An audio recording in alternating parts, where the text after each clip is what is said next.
Hello and welcome to Options Guide TV. My name is Brian Overby. I'm the author of the Options Playbook, and I'll be your host for about the next 20 minutes here on Options Guide TV. So the markets are resilient, without a doubt. Semis are killing it. Micron just continues to go up. Dell can't get out of its own way. It's going up so quickly. Traded at a hardware valuation, and now the company is just gone parabolic. No sign at all that any of these stocks are going to wane. But, as soon as we decide to jump in, the markets have a tendency to feel that and shake out all of the trepidatious buyers. And then once that happens, the markets usually have a little bit of a sell-off. But I don't know if you can wait on a lot of these. And I do think we're in an era where you have to buy into this. It's the beginning of the AI revolution. There is a chance for great wealth if you have the ability to invest in the markets. All of the people that have money appear to be investing wildly in the marketplace. And I think that brings up Oracle to me.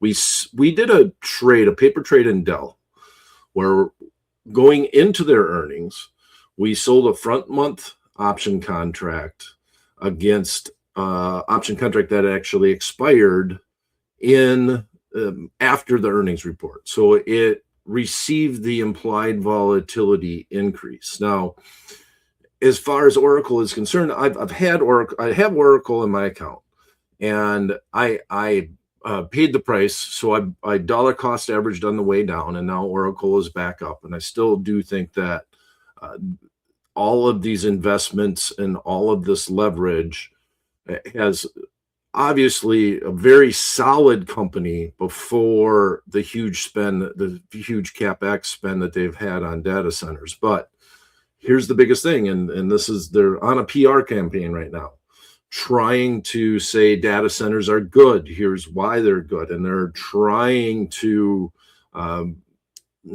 basically make a case for why they're making all of this investment.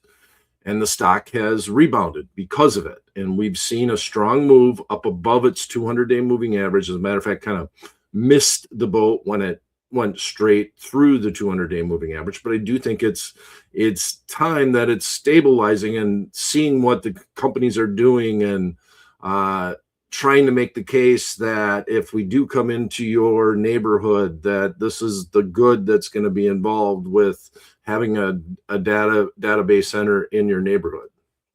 I don't want to get into the politics of it, but I do think that Oracle isn't going to make this spend if they don't see the upside. And even though they way overdid it, the data centers are being built.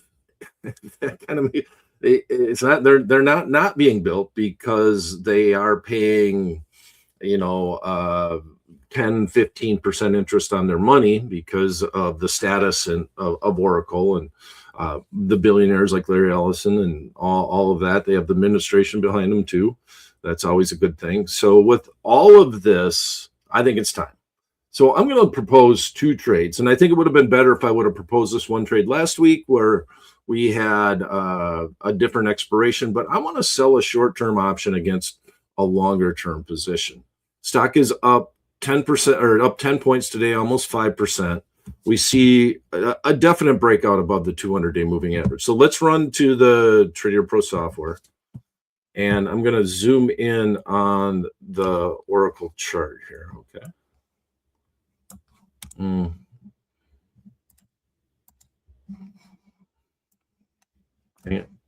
My mouse isn't working very well. Let me try it. There we go, right there. So here is the crossover. This is called a golden cross, and I don't put as much weight in it when it's like a 20-day crossing over a 50-day. But we both have these turned in the right direction. But this was definitely a turning point in Oracle. This was a period of consolidation, right? The support was holding all the way across, and you could even said that this bottom was really where the main support was at, but we never came down and touched it, which is a good thing for the stock. It hung out right at 135. There's a touch there, there's a touch there, there's a touch there, and then boom, and now this breakout right here above the 200-day moving average is a very strong breakout. Okay, here's what my trade is going to be. We're going to just look at getting long a call option, and we're going to try to do it fairly cheaply. We're going to look at the June 5th expiration, which is 4 days away. Now, we don't want to go into money on this option contract. We're going to look to sell the 260 strike call. We're going to bring in $3.30. So let's call it, okay, 22 and a half points higher. It already moved 5% today. Possible that it could get there. It's very possible. Not probable, but possible. You're right at according to the Delta, there's a 22% chance that it might reach that strike. About a 1 standard deviation move away. Bringing in $3.30. Then we're going to go out to the earnings expiration. So this is earnings are on June 10th. This is the June 12th expiration, 11 days away. And these are going to be way more expensive because implied volatility is quite a bit higher. And you see it right here. Here's the near-term earnings is at 88% at the money implied vol. And where the June 12th is at 110%.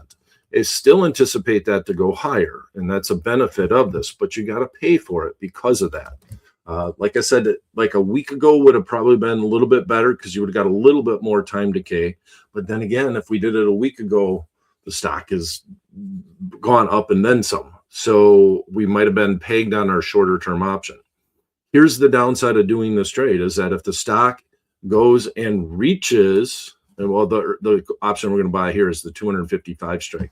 But if we do this in the short term and the stock actually hits 260, we're just going to close the trade. We're not going to ride it into earnings. Now, I don't mind that you close the trade and go buy a call or do a call spread if you would like a long call spread. If you want to ride Oracle in earnings, I think you'll hear something good. The stock,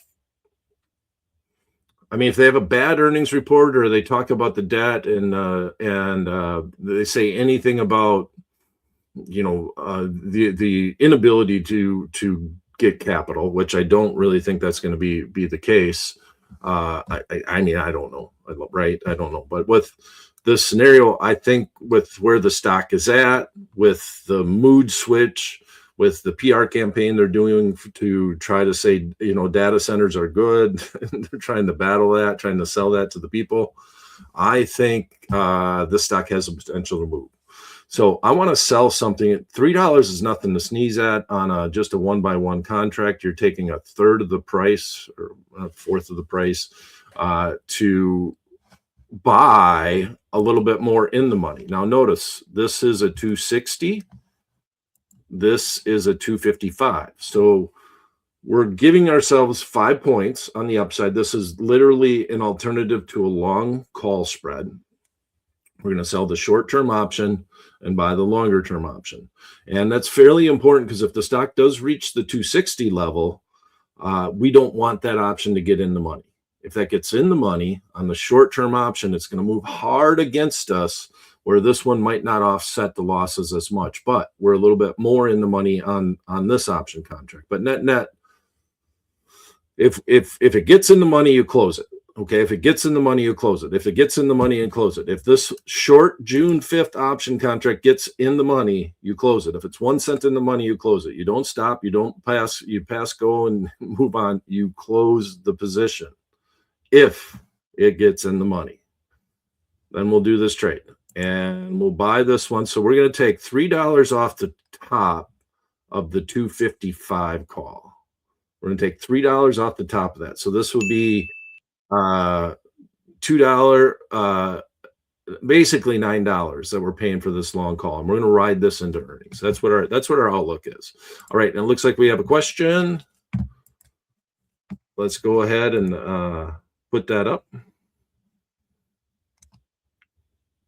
Well, you did take the NX trade, put in an offer for 80 cents, and it filled on Friday. Okay, Kurt. And I wanted to talk about the NX trade, and I don't want to get distracted too much because I couldn't get filled. I tried and I didn't get filled on it, but that trade should be good. But the stock made a little bit of a run up, I noticed. So maybe that's why you got filled. But I just looked at the chart this morning, but I didn't get filled, so I wasn't following it as close. But interesting. Okay. So we'll address that, Kurt. We'll come back and we'll talk about NXT, the next power trade. Okay. So here's the trade. Here's an official paper trade on Oracle. This is a very speculative trade because we're buying out of the money options around an earnings report. We're only doing that because we're hoping that we can get it on fairly cheap by selling a shorter term option, and we're hoping it does not reach the strike. The ideal situation would be that the stock would run up, let's say, to 255, right? We're looking at the 260. Let's let the stock get to 255 over the next 4 days. That would be ideal. And then we might even think about taking it off and not taking the risk of earnings, because implied volatility should go up on the June 12th. And if not, we can just ride it through earnings and hope that we get a parabolic move like we've seen in Delta, like we've seen in Dell, seen in Micron. All these stocks have just gone crazy to the upside. So the potential is there. Oracle's right in the middle of it, of all of the database, data center talk, discussion, AI boom. However you want to say it, Oracle's got their hands in almost every aspect of it. So, yeah, I don't mind doing this trade. And we can also roll it into a long call spread. So here's going to be the official paper trade. And let's send this one down to the trading floor. Well, it was 9:05 when we started. Now it's 9:25.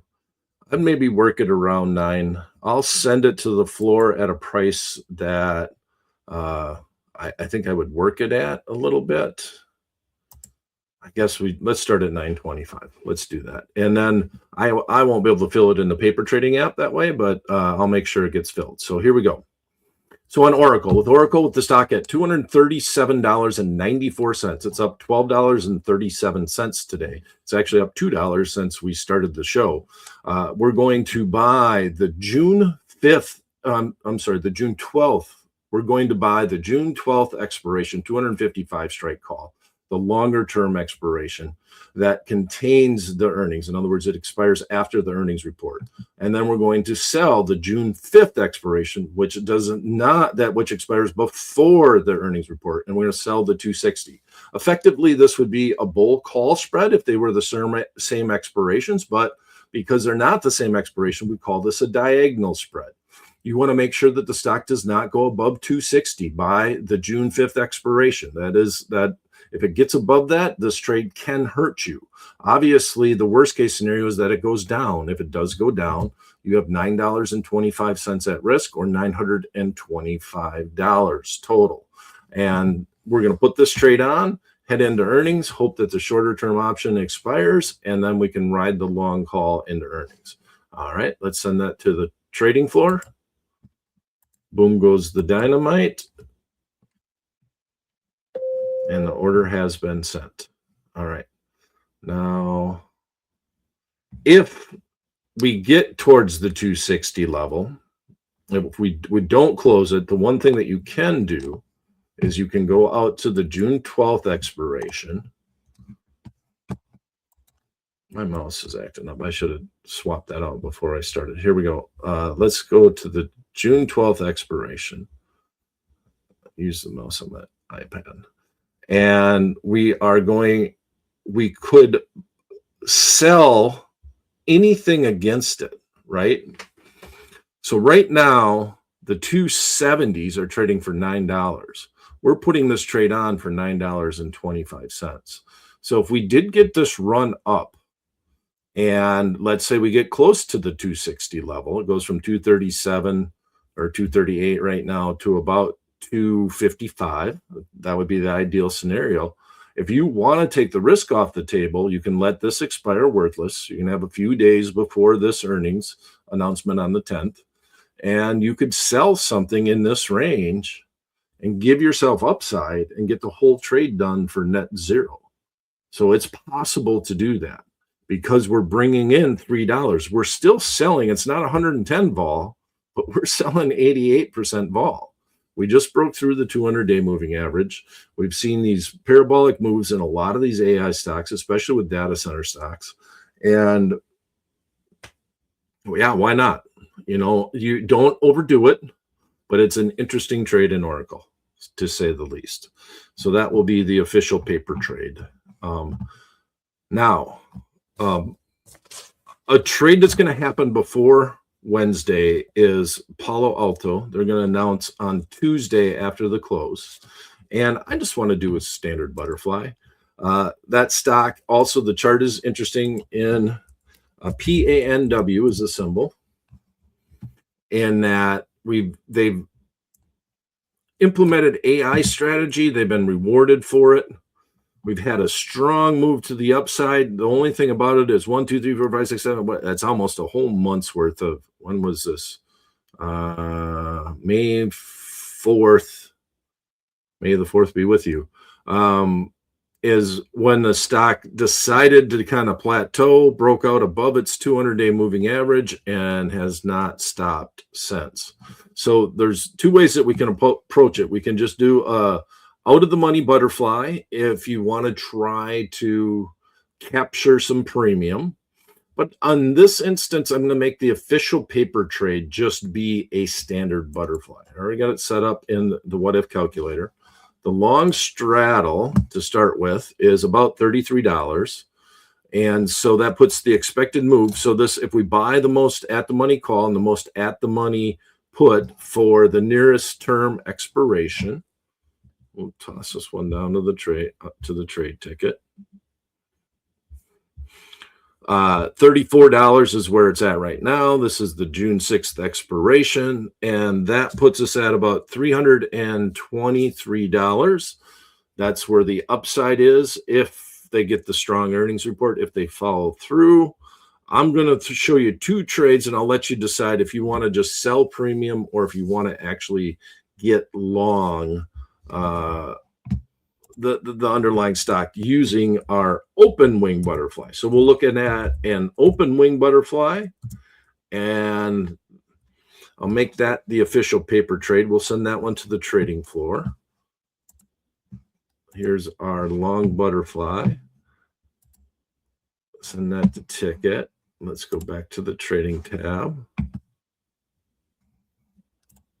We're going to go 4 days. And here is going to, now you saw the chart, right? That's the warning.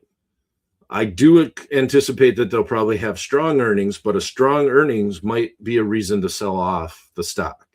So keep that in. That's always a risk when you see a stock that has had that strong of a move to the upside. But here's the trade that I'm looking at as an open wing butterfly. We're going to go fairly wide. We're going to buy the three. We're going to look at the June 5th expiration, which is 4 days away. Palo Alto is going to announce earnings on Tuesday after the close, which is tomorrow after the close. Stock right now is at $293.67. We're going to buy the 305 strike call with that June 5th expiration. We're going to go up 15 points and then sell 2 of the 320 strike calls. And then we're going to go up 7.5 points and basically stop short on our standard butterfly and open up the wing and buy the $327.50 strike call, $327.50. Right now, that midpoint is $2.40. That's $240 per 1x2x1 butterfly. And our max upside would be that net debit that we paid for it minus the $15 if it went right out at $3.20. Now, if we run back to the what if calculator, also highlights the fact that if the stock blows through all of our strikes to the upside, let me scroll down a little bit here. If we blow through all the stocks to the upside from 327.50, which is our highest strike call option on up, we still got a lot of upside potential. Minus the 240, we're looking at around, and we're going to focus right here on that number. We're going to call it around $500 at expiration if the underlying stock blows through all of our strikes to the upside. And on the downside, our risk is going to be that net debit paid, $2.40. Now, here's the benefit of the butterfly relative to just buying the option outright, is that if we just bought the 305 call, That's going to cost us, let's take the midpoint, $12, around $12 to buy one of those calls. We're going to get long that call and have a lot of upside for $2.40, $240. Now, the downside of doing the butterfly versus the call is that if the stock goes up 100 points, right, we only participate up to the 327.50 level. Maximum we could make on the trade would be around $500, paying $240. A nice risk reward for a stock, that has gone parabolic, that has had a real strong move to the upside. Don't mind this trade. I think I would lean towards doing the open wing butterfly. But if you just want to sell some premium, that chart scares you a little bit, which there's nothing wrong with that. It is a scary chart in general. You can look to do the skip strike butterfly. So let's look at doing the skip strike. I'm really struggling with my mouse. All right, we're going to buy we got the June 5th expiration. We're going to stay in the short term. We're going to go about a 1 standard deviation move away, which is 1 standard deviation move is right around 16 delta. 20 delta is about the expected move, is usually about where the 20 delta is at, saying that the marketplace could potentially make that move after earnings. So we're going to stay right around this range. Let's buy the 340, sell 2. This would be 625. I think we can do 5 points. So let's sell 2 of these, and we'll skip the 255 is what we need. All right, we'll do the 260. Makes me sad, or 360. We need the 255, but that strike's not available. Okay, so what does that get us? 78-cent net credit. And then that means our risk is, we got 5 points there. Our risk, we're going to have 78-cent net credit with a risk of $9.22. We got to go a little bit more risk than we would like. But we're bringing in a decent credit. If we can get this done for 78-cent net credit, I don't mind the trade. Let's send it to the what if calculator to show you what I'm saying with a picture. All right, so if the stock stays where it's at or continues on down, we can make that 78 cents. Now remember, the skip strike butterfly, which a lot of people will call the modified butterfly, we're literally skipping a strike. We're creating a scenario where this is an alternative to a short call spread. And I think that's the best way to look at this trade. It's not an alternative to the open wing butterfly that we just talked about. This is an alternative to selling a short spread. If we sold the short spread, we'd probably bring in about double. It's usually about double. You're going 10 points wide. We can actually look at it if we want. Let's just look at it real quick, Mike. So if we sold the 350, it's not too much more. If we sold the 350 and bought the 360, that's the strike that we're skipping. We're bringing, if we could just go here, this isn't a bad trade. If we can get it done for 78-cent net credit, I don't mind this. And that's just playing off the fact that the chart looks like this. The fact that we've made this type of move in the chart just recently. So earnings might be an opportunity, even if they blow away the numbers, to sell off, make the 78 cents. Now, if the stock does come up and it does go the expected move, and we have until Friday, you need time decay to happen. So ideally, if it did happen, you would like the stock to go halfway there, not all the way. Make it halfway to our upper strike at the 340 level. So 335 would be perfect. 340 would be pushing it a little bit. But if you look at the what if calculator to start with, this is our profit and loss graph. Stock's right here. It's negative to start. And then as expiration approaches, this line, if you were going to draw the graph, is going to start collapsing in and going all the way to the precipice. So ultimately, it starts negative delta and then becomes positive delta. And if you're right on your forecast, you want implied volatility to come down, which usually happens after earnings. But if I'm doing this trade, it's a little bit more risk than I wanted because there's one strike missing. But 78-cent net credit with $9.22 worth of risk. That's where we're at. Let's make sure that is what this is saying. Yeah, $9.21.50. So it depends on where it came in when we hit the whatever calculator and sent it there. All right. All right. Any more questions or comments? All right. Took the next trade. Let's go ahead. Oh, that's the one trade. We'll leave that there, Kurt. Okay. So let's go and look at NXT. And I kind of like this as a longer term trade, but I think you got filled because you had it in good till canceled. Stock is down today, looking real strong. It filled on Friday because NXT made a run up. That was the issue.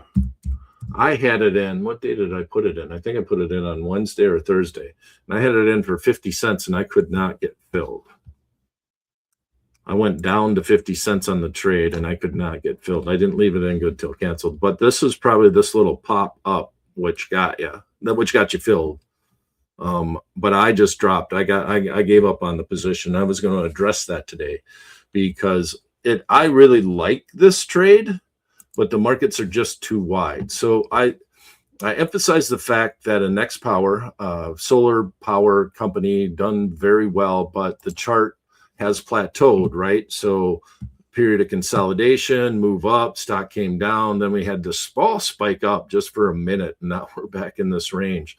If we do break up to the upside, I think the middle strike was 170. I think it was 170. So we're still looking fairly decent on this trade at any point in time. I think it's going to have a real tough time getting there. And if you could have brought in an 80-cent net credit, that was a real solid credit on the trade. And we have one in here inside the paper trading portfolio that we put together around earnings. Yeah, 170 is the strike. So 5 points wide here from 165 to 170. And got this one done for almost $1 because I think this is the one that we did before earnings. And that trade is still looking real strong. And then we went back to the well and we did another one, but we were able to execute this in the paper trading account. All right. That's great news that you got. You went over it last Wednesday. All right. 155, 160, 170 is the trade that Kurt got filled. Here is the 170. This one we did before earnings. So on the chart, so we almost got up to that 165, didn't we? Yeah, 161. I can't quite see the top of the chart. 163 it came up to.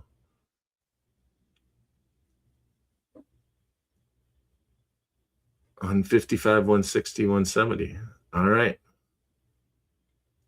June 18th. Go ahead and send that last one in that Kurt just put up. The 155, 160, 170 call. There it is on June 18th. All right. It's looking good. It's looking strong. I really like the trade. We still got some time left in it, though. Don't let it get in the money. Let it get too far in the money. 170 should be looking really strong. We have 17 days remaining. So we really want it to hang in this level. We don't want it to go above 155. We'd like it to just hang right around here. And that is obviously an area. Well, right here is the top of that last candle, 151. So it still looks really good. I still like the trade. I'm glad you got filled at 80 cents. That's a great fill. That's a great fill on it. To be able to have 5 point wides of risk. Yep, 5 points wide of risk at an 80-cent net credit to the account with the potential to maybe take this off for close to $5 in net credit if we close somewhere near the 160 level. All right, that's it. I went a little bit long for Options Guide TV. ORCL is interesting. It's very speculative, but it's interesting. Selling a very short term, getting 88 vol on the 4-day option contract because of the big move up in ORCL just recently. So we're getting huge vol. We're going to sell that premium. We're going to go a little bit further out. and buy an option contract that expires after their earnings date. And we're hoping that we don't get to our short strike over the next 4 days, and we can ride our long call option at a much lower valuation as we approach earnings. Also gives us the opportunity to roll into a long call spread and capture some extra implied volatility, because still anticipating that implied volatility could increase heading into that big event known as earnings. All right, my name is Brian Overby. Thanks for stopping in for Options Guy TV. We'll be back on Wednesday. We'll be able to see what happens with the Palo Alto trade. But with Oracle, we're going to have to wait another week because we're going to probably ride that into earnings. Remember, the downside is still that if the market does go down as we approach earnings, that is our risk. Risk is the net debit paid, and we paid around $9 for that diagonal call spread in Oracle. Thanks for stopping in.